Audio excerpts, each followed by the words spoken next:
That'd be a good idea.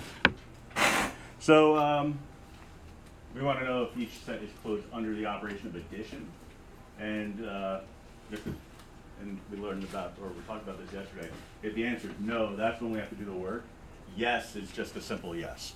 All right, and that's kind of dangerous though, because if you go yes when you're supposed to go no, then you may not even realize that you're showing not even remotely the amount of work that you're supposed to show. But that's kind of the point.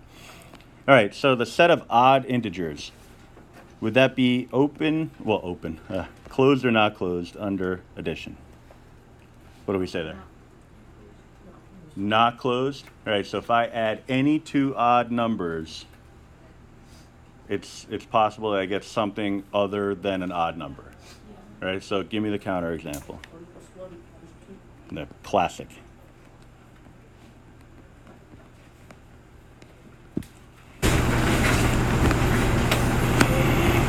All right, rational numbers.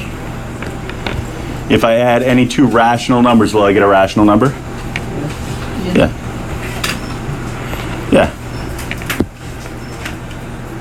Multiples of 3. Any two multiples of 3, do I get a multiple of 3?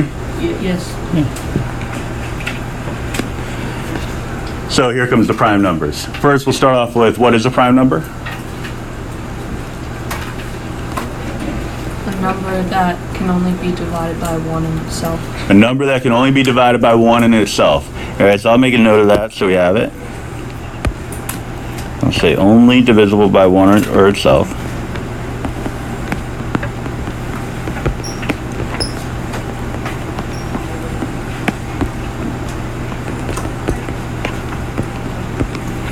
All right, with a little condition there that it has to be greater than 1.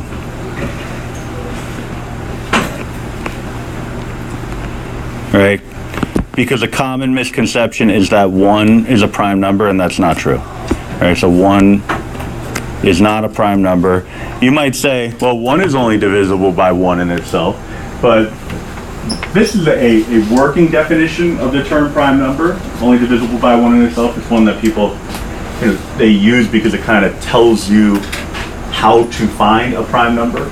But the true definition of a prime number is a number that is divisible by exactly 2 unique values.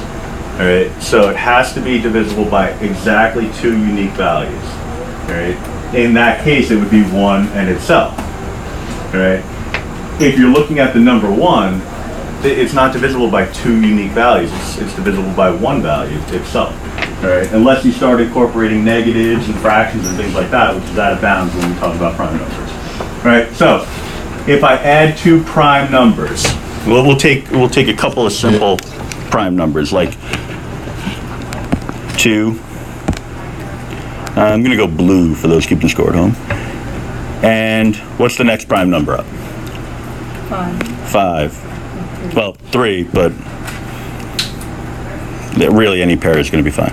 So 2 plus 5 is 7. Right? Prime, right? That works? All right, let's grab another prime. How about, let's do 2 and 7. We get a 9 there. Is 9 a prime number? No. What numbers divide evenly into 9? Just shout them out if you know. 3.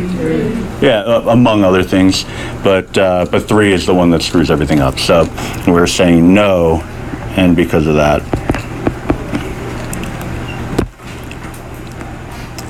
So I don't know, for better or for worse, this is the way I do things. Raising hands is, I'm sure there's a place for it. I never notice when people are raising their hands, or I try to notice, but it doesn't always work out. And I'd hate for somebody to patiently be waiting to get called on, and I just never get around to them. If you know, just say it. All right? Don't be shy. All right? It's better for me that way. I just like the conversation to keep moving. I want class to be more like a conversation. rather, imagine the conversation playing out that way. If you're talking to a group of people, and every time you say something, and a person wants to reply, they raise their hand, wait to be called on, and then they contribute to the conversation. It would go nowhere. Fun. I don't know. All right, irrational numbers. If I add any two irrational numbers, will I get an irrational number as a result? Yeah.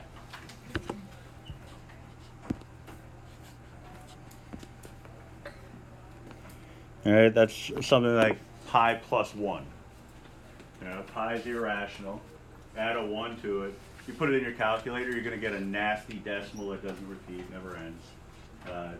Same quality of nastiness as pi itself. Negative numbers. If I add two negative numbers, do I always get a negative number? What we say? Yeah. It's just going to get more negative, right? Now, if you subtract, different story, because then the two negatives might offset, become positive, and go from there. Now we're switching over to multiplication. Is each set closed under multiplication? So even times even, is it even? Yeah. Yes. Odd times odd, is it odd? Yeah. We're saying yes. All right, so if at any point you come up with a counterexample, it becomes a no. But, you know, just test a few. So, you know, simple one like 1 times 1. Negative 5 times negative 3. 7 times 7, all odd results. All right, irrational numbers. Irrational times irrational. All we need is one counterexample. What do we say there? If I multiply two irrational numbers, could I possibly get a rational number? You got a 50-50 shot. Nobody's going to judge you if you guess wrong. Yes. We say yes. I say...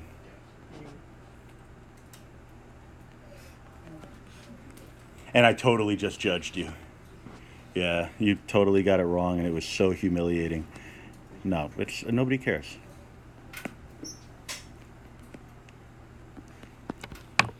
All right, radical 7 is irrational. If I multiply two irrational numbers that are identical by each other, then it becomes rational. All right, so there's my counterexample. It starts getting a little fishy when you get into things like pi times pi, which we write as pi squared. But the only reason we write it that way is because we don't know what pi is exactly. So we can't really say what the result would be, because otherwise we wouldn't have a number pi. If I knew that pi squared was, let's say, 71, then we wouldn't have a pi symbol. It would just be the square root of 71. So it's not necessary. Also, there's different flavors of irrational numbers. Maybe it's like a cube root or a seventh root or something like that. You know, it doesn't have to be necessarily a square root. But remember, all we're looking for is a single counterexample. One situation that shows us that it's basically not. All right, negative integers multiplied, what do we say? If I multiply two negatives, will I get a negative? No. So negative 2 times negative 3 equals positive 6. Now, whole numbers. Whole numbers, that's 0 and up. No decimals, no fractions.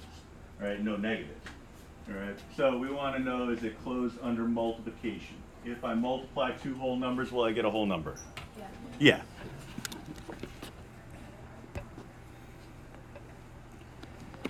If I divide two whole numbers, will I get a whole number? No. Not necessarily. So, counterexample would be what? 1 divided by 2. It sure would. So, the set of 0, is it closed under addition? Yes. 0 plus 0 is 0, right? What about subtraction? Also a yes. Multiplication?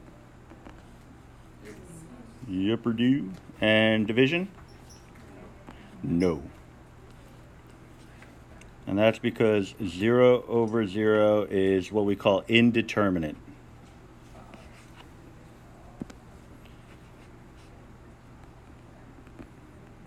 Did you get your new iPad yet? I did. Wow.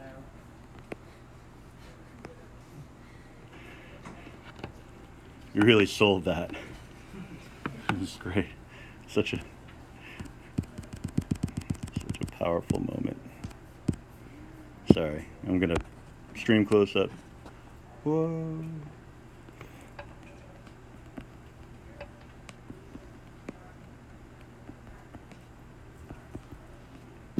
All right, I was stealing space from 14. Now it looks terrible, but it is what it is. It is what it is, as Mr. McCallie would say. All right, so let's actually just run through it before I start writing anything. The set of 1, closed under addition? No. Why? 1 plus 1 and 2. Subtraction? No. Multiplication? Yes. Division? Yes. All right, so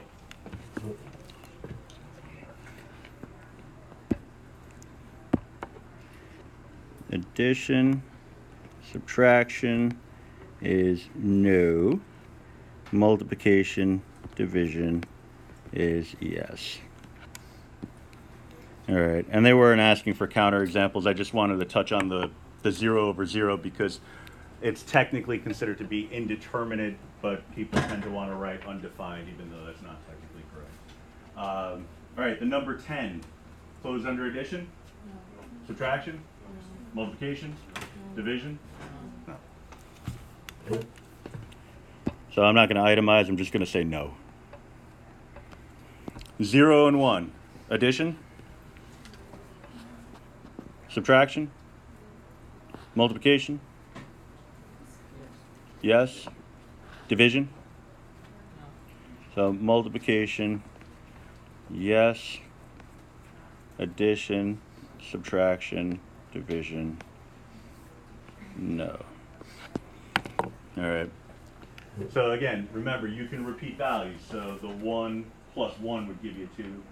And something like 0 minus 1 would give you a negative 1. Division, anytime there's a 0 in the set, division isn't going to bear out as a closed set because it's always going to include something that's either undefined or indeterminate.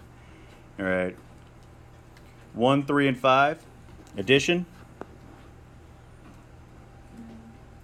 No. Subtraction?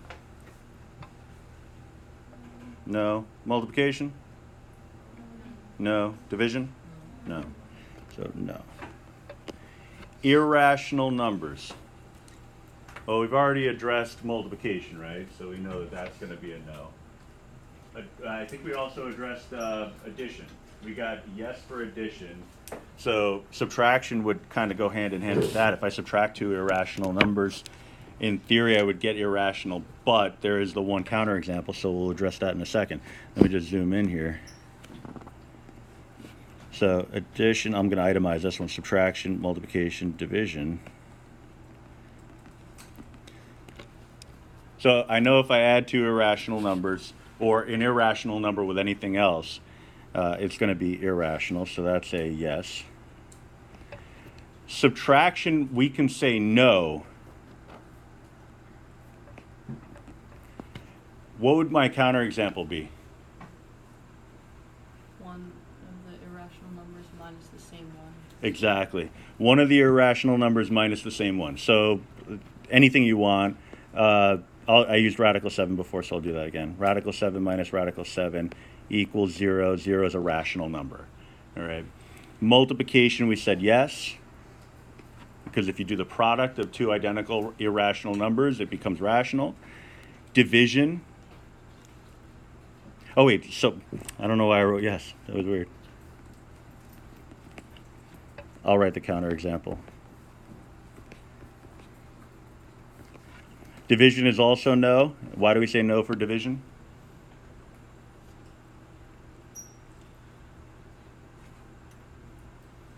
Exactly. That's what I was thinking. I agree wholeheartedly. But, you know, say it out loud this time instead of using telepathy. You know, so everybody else can hear it. Radical 7 divided by what? Divided by radical 7 equals 1. Right? Not irrational. Even integers. If I add two evens, will it be even? Yes. All right. Subtract two evens, is it even? Yes. So addition, subtraction are both yes. Multiply? Yes. Divide? No. So these are all yes. Division is a big old no. Odd integers. Add two odds. What do we say? I mean, we addressed it before, but I mean, we say no. Subtract two odds. 1 minus 1. Is it odd? No. Multiply two odds.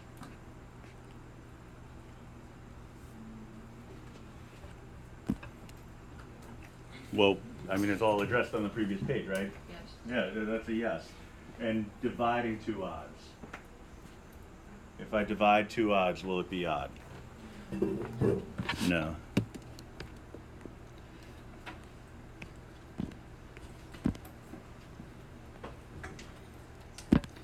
So addition and subtraction are no's. Multiplication and division. Wait, what did I say? No? I meant to say yes. I meant to say the opposite of what I said. Yeah, if you divide two odds, the result. Oh, sorry. It's still a no. It's a fraction. Space Cadet.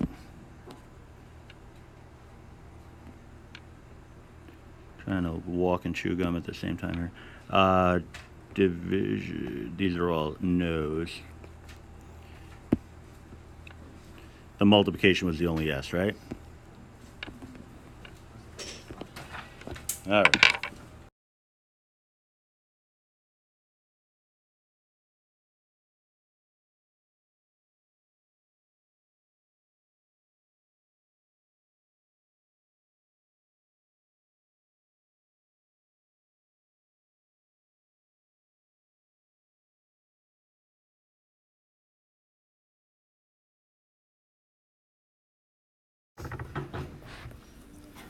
So when you're solving equations, hopefully you've seen some of this before.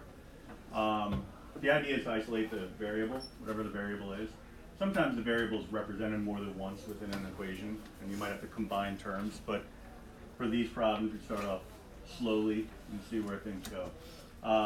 If we're going to isolate the variable, we kind of want to perform our order of operations in ways that are dissimilar to the way that we were doing it before. So you think of order of operations, you talk about parentheses, exponents, multiplication, division, addition, subtraction, PEMDAS.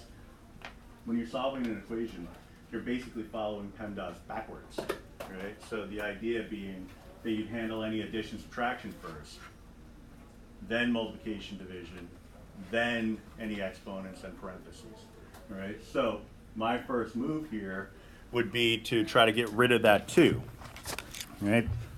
Using the opposite of the operation that's there. So I have a positive 2. I want it to go to 0.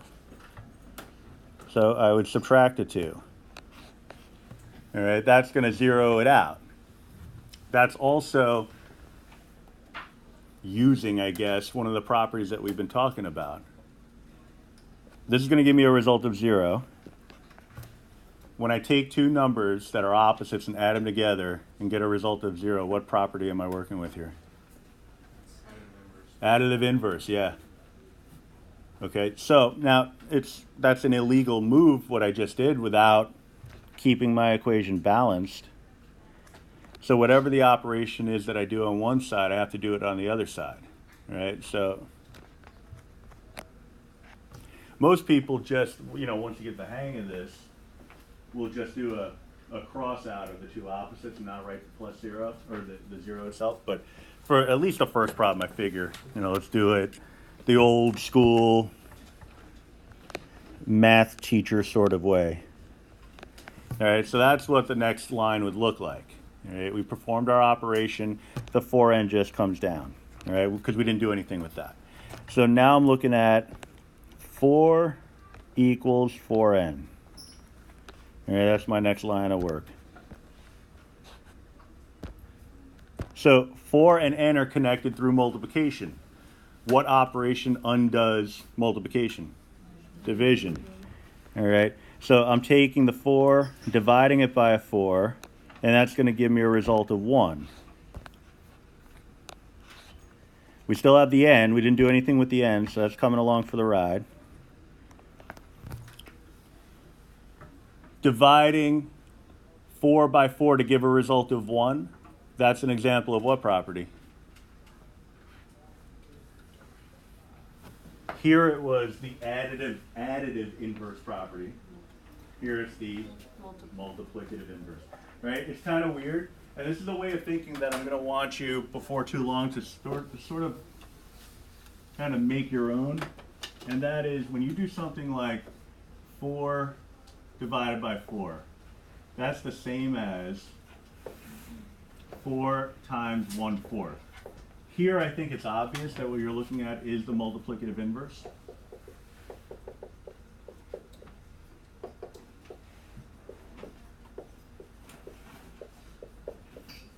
Multiplicative inverse operation, right? The property itself would be 4 times 1/4 equals 1. But these two things are the exact same thing, all right? And that's going to help you to understand how to solve equations that involve fractions, right? So very, very important. It may not seem like it right now. It seems like a waste of time and a waste of energy, but I promise you it'll pay off, all right? The shortcut, of course, just like for addition, you don't actually have to write the 1. You just cross off the 4 and the 4. But I don't feel like you've earned the right to use the cross-off method until you understand why they would cross off in general, all right? Now, I have to perform the same operation to the other side, keep my equation balanced, gives me a result of 1. So 1 equals 1n, making n equal to 1. All right.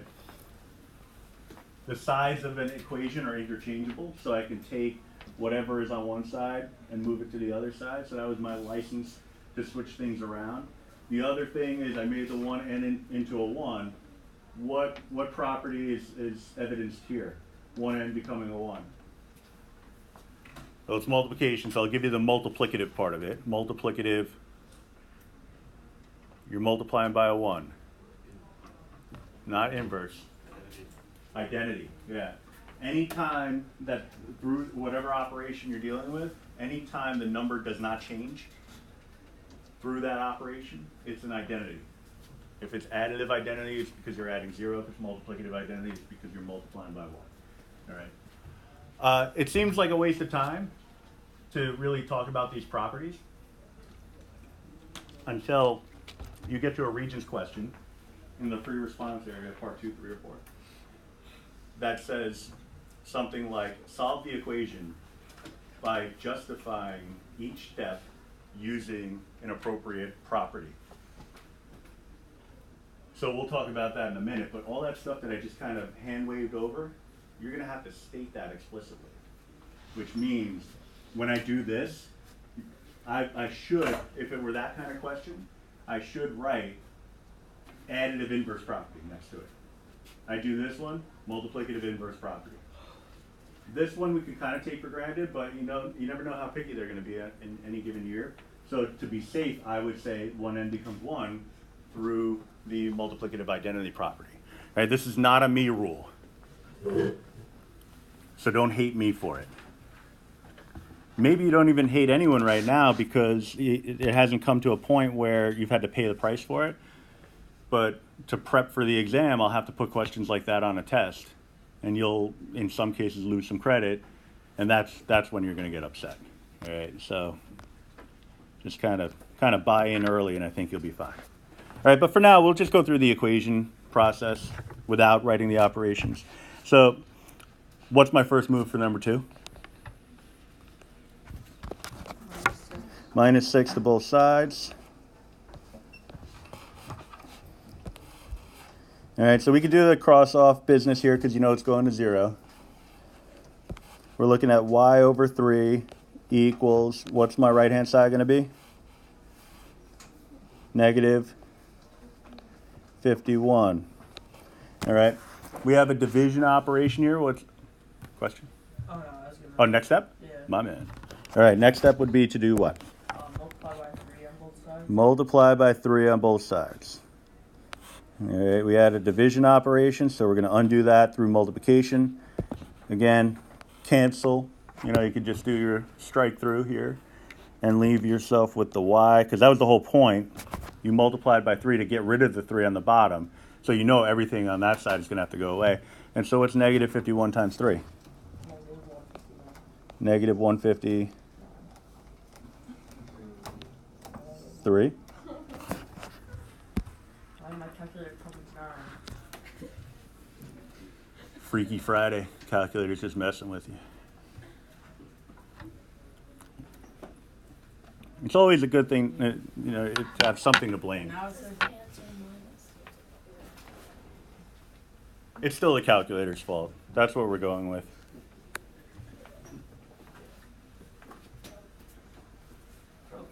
So my son's in 3rd grade, and I'm teaching him how to multiply now. my And I'm- calculator's being so annoying.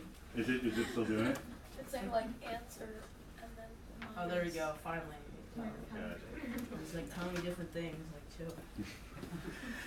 So I'm trying to teach my son how to multiply bigger numbers. You know, math teacher, so I want my kid to be like the shining star in the class. So I take whatever he's learning and try to teach him like the next thing, so that he's always like 1 or 2 steps ahead of the class. And we're up to stuff like this: negative 51 times 3. Yeah, I know. Overachiever.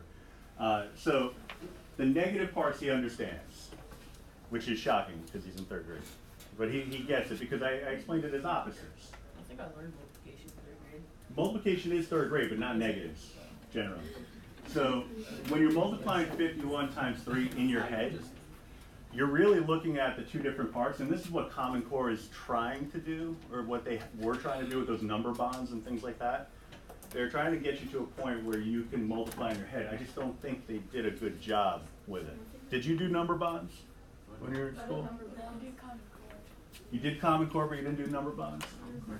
All right, so what you would do, if you looked at a number like 11, the number bond for addition, if you were just looking at addition or you're learning how to add, you would look at this as 10 and 1. The number bond would be made up of these 2 elements, right? So then multiplication, you have something like 51. You're breaking it up based on the place. So you have a 50 and a 1, right? So it's the same idea through addition. So how do you get to a 51? So then when you're multiplying, and this was the whole point. This is why you learned it that way. It just, I don't think that early on the teachers at that level understood why they were doing it, so they couldn't really convey to you why you were doing it. But the whole point behind thinking of 51 this way was so that when you go to multiply it by 3, you know to take the 50 and multiply it by the 3, and then take the 1 and multiply it by the 3. So 50 times 3 is 150. 1 times 3 is 3. Put them together, you get your 153 that way. Right? All of that number bond stuff was for the purpose of you doing all of this stuff in your head.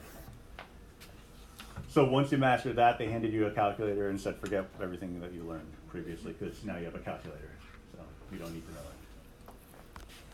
And it's kind of funny because if you ever get into like an AP math class, it goes the other way, where it's like, okay, so half the exam you're gonna have to do without a calculator at all. And they're like, oh, my weakness is arithmetic. I don't know how to, I can't do complex calculations in my head. So that ends up being a problem. So even in my AP calculus class, I talk about stuff like this. It makes life a little easier. I went over that in my college Calc 3 class over the summer. So that's, if you were to go the traditional route here, you'd end up in pre-calc, senior year. So that would be 3 levels of math after you finish high school. All right, so it'd be your 2nd year into college. I'm still talking about basic arithmetic, mental math, because it makes all the difference. Very exciting stuff. All right, so 2 ways to handle number 3. We have a connector here of multiplication, so I want to disconnect that. So opposite operation would be division. All right, so one way to handle it, if you want, would be to divide both sides by 3/4. Cancels here, but then you got to think about the right-hand side. You got 30 divided by 3/4. So order of operations, is that 30 divided by 3, then by 4, or is that divide the 3 by the 4 first and then divide it by 30? Don't overthink it. It's a division problem. So it's really the same as saying 30 divided by 3/4. How do we divide two numbers when fractions are involved? Multiply by the reciprocal. All right. Keep, change, flip. Keep, change, however you learn. So now I want to multiply a number by a fraction, and assuming that you're not using the calculator. I mean, you will be on a test, but it never hurts to give it a shot in your head first before you go to the calculator. You know, exercise that muscle. Make the 30 into its own fraction. You can try to simplify if you want, but when you're multiplying fractions that are on the same side of an equation, we multiply across.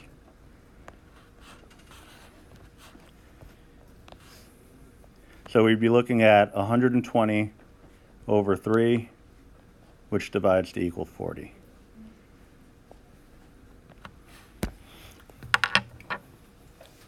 All right. Another approach that you could have taken if you wanted to would be immediately to multiply by the reciprocal. Because if you're thinking multiplicative identity, you'd say, I want this to become a 1. If I multiply by 4/3 here, that'll make it into a 1. As long as I multiply by 4/3 over here, it allows you to kind of skip some of this stuff. Like multiply across and not like. Instead of cross. Cross multiplication happens when you're dealing with a proportion. So if you have fractions on either side of the equal sign, then you can cross multiply. But if they're on the same side, we do it across. Good question. It's a common misconception, so hopefully everybody follows that. If you didn't, then we'll talk at some point. It'll come up again. All right, first move in number 4 would be to do what? Add the 7. I'm going to go blue for those keeping score at home.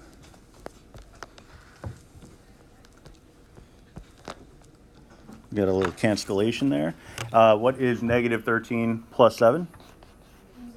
Negative 6 equals negative h. All right. Most of the time, especially moving forward, if you're just doing it to scratch out a solution and you don't have to justify your work, you're going to say, well, I got negatives on both sides, so just drop the negatives. But the justification for why we're able to do that is because I'm going to divide both sides by a negative 1. Negative h divided by negative 1 is just a positive h. Negative 6 divided by negative 1 is just a positive 6. And you could write 6 equals h or h equals 6. Doesn't matter what order. I had a teacher back in the day that would take off credit if we didn't write the variable on the left-hand side. I think that teacher's objective was to get the people to not like math, because that's the only justification I can think of for forcing people to write it one way as opposed to another. It's equivalent. H equals 6, 6 equals h, it doesn't matter. Okay. Got some practice here, but this I want to at least do one of them for you. Where's my highlighter? I see it. This is the eraser. What is this? Is that supposed to be a highlighter? No, it like makes the whole screen. Oh, really?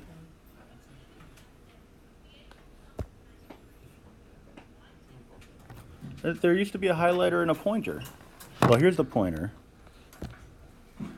I'll use my lightsaber pointer. You can go Sith.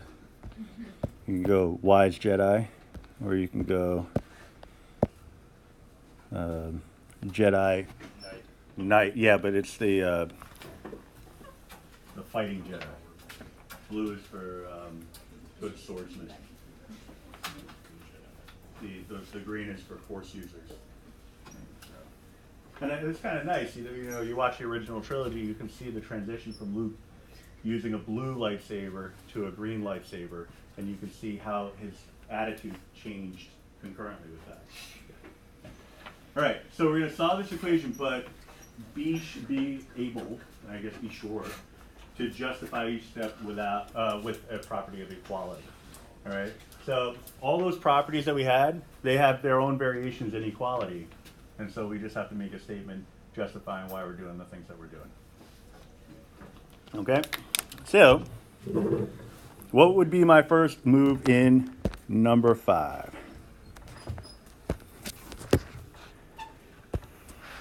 What's the first thing you want to get rid of? How about I start with that? Get rid of that 5, right? It's connected through through division, so I just gave you the answer. So we're going to disconnect it by multiplying. All right, so this is the multiplication property of equality. Red.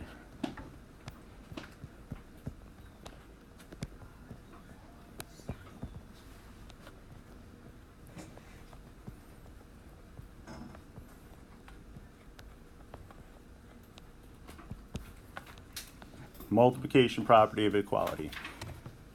It's a property that tells us that the equation has the same value if you multiply both sides by the same number. The only exception to that is 0. You can't multiply both sides of an equation by 0. Okay, we'll do an activity later on down the line that justifies why that's the case. All right, so we can now cancel the 5s. Meh and meh. And we'll be left with 2y minus 10 equals 40. Next move. Still writing. Gotcha. Next move. Add a 10, yeah. So I'm going to add a 10 to both sides. I'm going to go green. Is that visible? Yeah, it's visible enough, right? So cancellation there. We're looking at 2y equals 50. Now, what property did I use? What property of equality? Just what you did, followed by the words property of equality. So what did we just do? We added, yeah. Addition. Property of equality. All right. For your notes, homework, my quizzes, my tests, POE, I know what that means. The regents, they know what it means, but they're going to pretend that they don't know what it means and take off credit. All right. So I recommend that you write the whole thing out, get in the habit, but I also say that with a little caveat that I wouldn't write it out all the time myself, so I don't expect necessarily that you would. All right, next move. Divide by 2. So we get a clean result here, shockingly, not shockingly. Y is equal to 25. What property of equality did I use there? Division, yeah. I'll just write it out.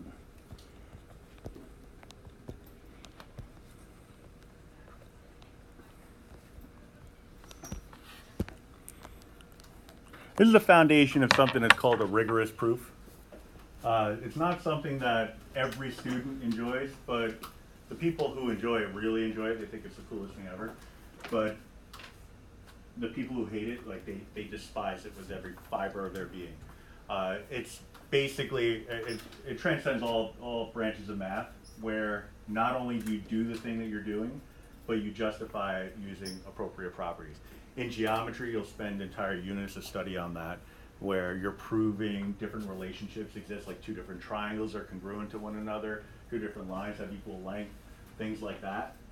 But every step that you make, you justify it with a property. In theory, what happens is, we do this enough times now that later on, all of this stuff is just happening in your head. It becomes more intuitive. You start to understand why the things are happening the way they are, and so then you never end up questioning, oh, do I do this or do I do that? Because you have a property to justify your work. All right. We'll do one more, do number 6 together, and then go from there. All right, in number 6, first move. That could be our first move. Sure, subtract 4 also. You have 2 different ways to go. If you distribute, so just kind of play it out in your mind. Distribute, you're going to have a constant over here, something that doesn't have a variable attached to it, which you can then combine with the 4 before you bring it over to the other side. Perfectly fine. But you could also look at this and say, well, I don't want that 4 there, it's confusing me, it's distracting. If that's the case, then get rid of it. But I heard distribute first, so that's what we're going to do.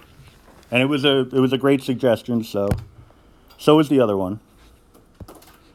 No way to go wrong on that. So I'll just draw a little diagram here. When I distribute, what do I get? 4d minus 8. I'll leave everything else the way it is for now. Yeah, then we're going to combine. Okay, so the justification for this was the distributive property.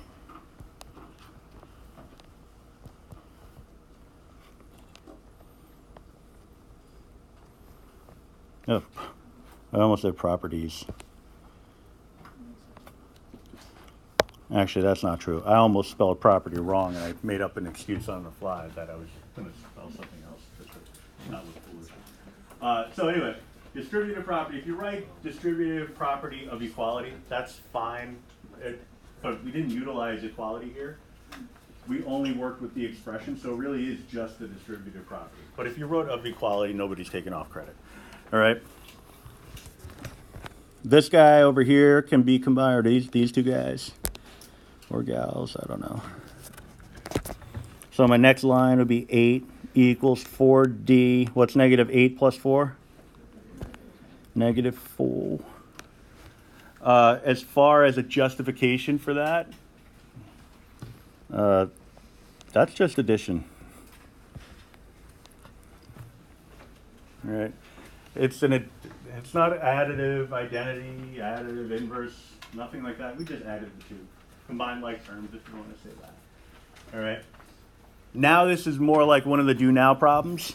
So next move would be to do what? Add 4. My justification for that would be what?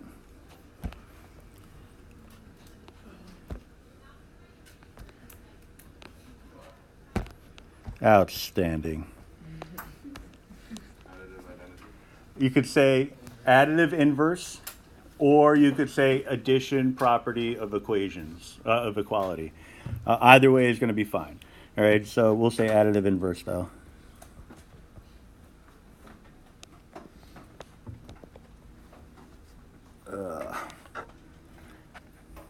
I can't write. Or addition POE.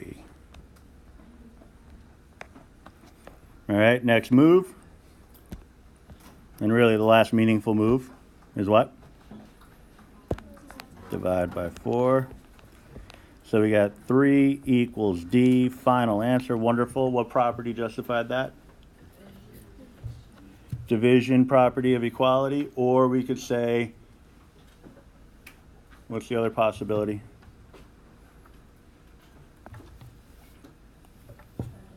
Multiplicative inverse, right? I mean, it's rough when you don't know it, and the exact thing that I'm asking you about is written like right here in full detail. Like it even has the same numbers. It's incredible. All right, so utilize your resources. So multiplicative inverse.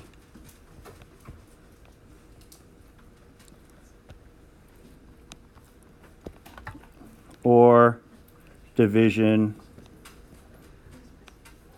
properties of equations, property of equations. I'll box it. I'll box it in. Oh, I didn't box the other one. That is unfortunate. Going back.